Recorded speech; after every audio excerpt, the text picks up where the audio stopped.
Shalom saudara sekalian, salam damai sejahtera dalam Tuhan kita Yesus Kristus. Selamat datang di channel Berpikir Lurus Berhati Tulus. Bantu kami like dan subscribe video ini, hidupkan tombol loncengnya supaya saudara tidak ketinggalan berita-berita terupdate dari kami. Tentu kami mengupdate berita-berita seputar apologet dan juga berita-berita terkait perkembangan keimanan Kristen.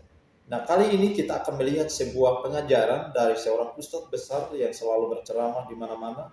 Dan ia selalu menggunakan dua perbandingan, yaitu membawa-bawa nama kitab suci, yaitu kitab suci Alkitab. Nah, di sini kita melihat bahwa Ustadz Nababan ini berusaha dengan segala cara untuk mencari-cari kesalahan kitab suci Alkitab, yaitu membuat satu trik sulap yang menurut saya ini adalah trik yang sangat konyol dan tidak masuk akal.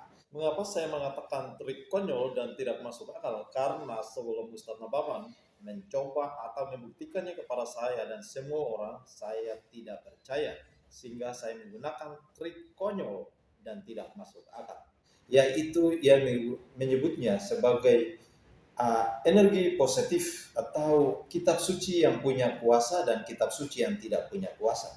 Nah, dalam trik-trik ini saudara, kita melihat bahwa ini adalah trik-trik yang berusaha untuk menyenangkan atau menghibur para pengikut-pengikutnya. Menurut saya, Ustadz Nababan ini adalah sudah kehabisan akal dan tidak bisa berapologetika dengan benar.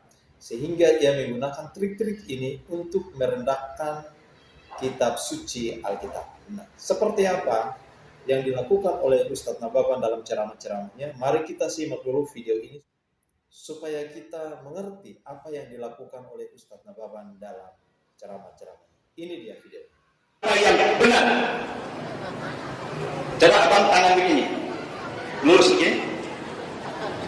Nanti saya akan tekan tangan abang ke bawah, tapi tolong ditahan, pakai energi yang sekuat-kuatnya, dengan tenaga yang paling kuat. Siapa yang kalah? Apakah saya mampu menurunkan tangan beliau ya? Hitung, 1, 2, 3.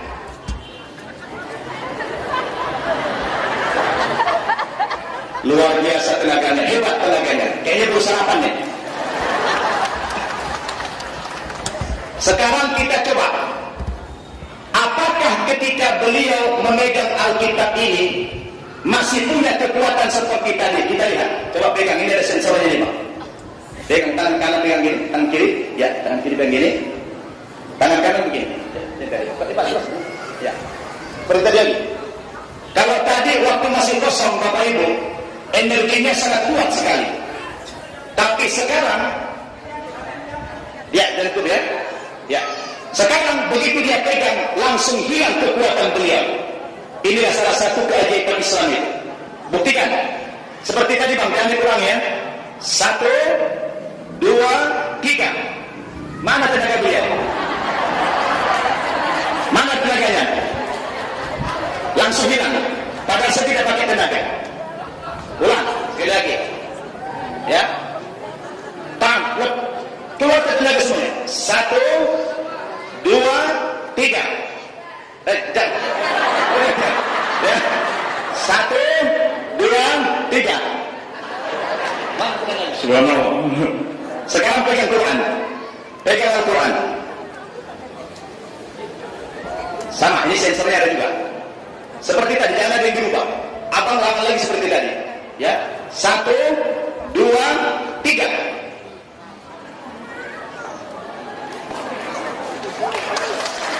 Subhanallah.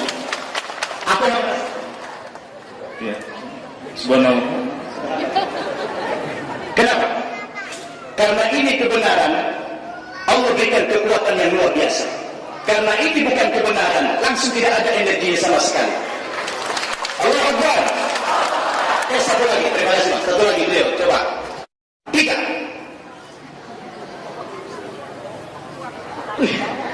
Sakit tangan saya Pak.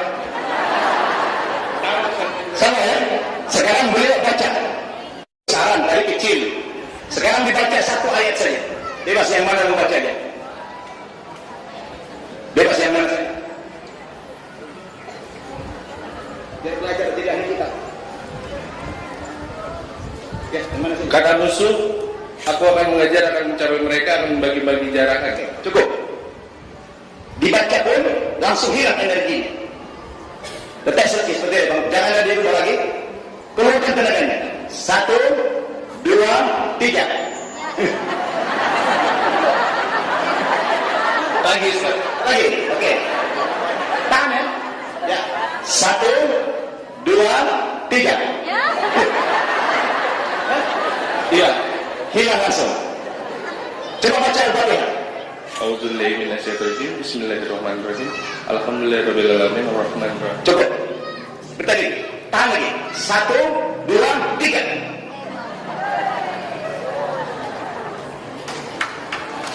Subhanallah. Apa itu masalah? Kuat. Kuat langsung. Subhanallah. Saya bukan bilang ya. Ini kalau kita melawan orang Kristen pakai logik, pakai dalil-dalil ilmiah tidak mempan, pakai logik tidak kuat lagi. Terakhir tes energi pakai ini. Insya Allah KO. Goyang imannya insya Allah ya. Insya Allah Bapak Ibu, ini aja ceramah dari saya. Ya baik, tadi beliau itu katakan kalau lawan orang Kristen pakai logik, pakai dalil-dalil ilmiah tidak mempan, terpaksa pakai cara seperti itu tadi. Pakai cara-cara seperti penjual batu akik ya, seperti penjual gelang berenergi atau katanya kalung berenergi ya. Nah sebenarnya yang mempengaruhi kuat lemahnya target itu tadi bukanlah Alkitab atau Quran itu, tetapi cara atau trik yang digunakan oleh Ustadz Mu'alaf itu ketika menekan tangan si target tersebut. Saya pakai istilah target di sini ya. Nah, cara-cara seperti ini sering digunakan oleh penjual atau sales-sales ketika menawarkan produk mereka yang katanya gelang berenergi lah atau kalung berenergi lah atau apa segala macam. Nah, sebenarnya ini sangat gampang ya, gampang sekali. Ketika si target tadi memegang Alkitab, maka si Ustadz menekan tangan si target itu ke arah luar. Makanya si target tidak bisa menahan tekanan dari Ustadz itu ya. Saudara bisa perhatikan gambar ini. Jadi ditekan keluar. Tetapi ketika si target tadi memegang Al-Quran, maka si Ustadz menekan tangan si target itu ke arah dalam. Saudara bisa perhatikan gambar ini.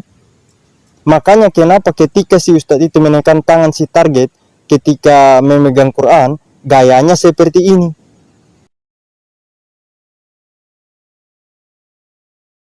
Coba saja saudara praktekkan. Itu celana tua. Itu penipuan. Merendahkan kitab suci orang lain di hadapan jamaahnya pakai trik. Itu termasuk pelecehan ya. Dan bisa kena pasal penistaan agama itu. Kalau Ustadz Nababan menyangkal hal tersebut, saya tantang pembuktian. Dan pembuktiannya harus fair. Harus pakai apologet Kristen. Dengan catatan bahwa apologet tersebut sudah tahu teknik atau trik ini. Jadi supaya fair ya. Tidak mampu pakai logika, terpaksa pakai tipu-tipu untuk merendahkan agama orang lain. Yesus berkata, dari buahnya lah kamu mengenal mereka. Tuhan Yesus memberkati kita sekalian.